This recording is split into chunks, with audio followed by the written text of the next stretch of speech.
Hello, doctor. My question pertains to the point you're talking about. My name is Naresh. My question pertains to the point that you were making about intoxicants, small intoxicant, like you have in small quantities or big quantities, it's the same thing. It is an intoxicant. So how does it boil down to like smoking? Like it's a small intoxicant, like whatever high you have, it's for like 5 seconds, 10 seconds. How do I convince a Muslim friend of mine who says that's a gray area? There's nothing like, it's not permitted, but it's not banned or it's not totally not allowed as such. MashaAllah, our non-Muslim friend Naresh wants to convince his Muslim friend I smoke as well.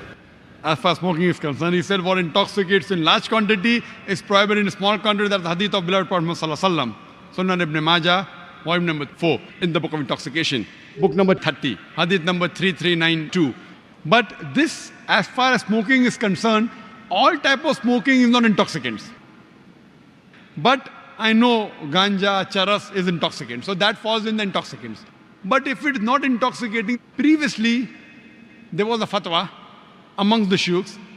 There's a hadith which says that don't have onions because it smells. So when you go for salah, don't have onions, it has got bad breath. So based on that hadith, people used to say that smoking is makruh because it smells.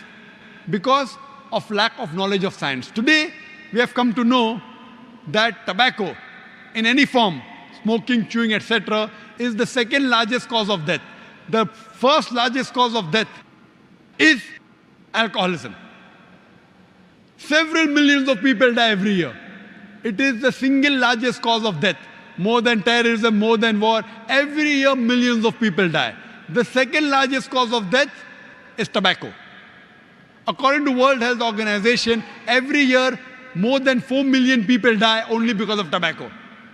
Now, based on this, there's a verse of the Quran in Surah Baqarah, chapter number 2, verse number 195, which says, do not make your own hands the cause of your own destruction.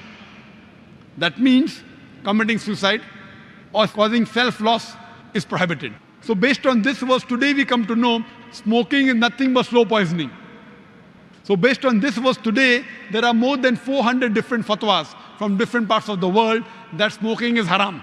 Tobacco is haram. Only in India, where I come from, there the scholars say makruh. Because many have tobacco, so they say makruh.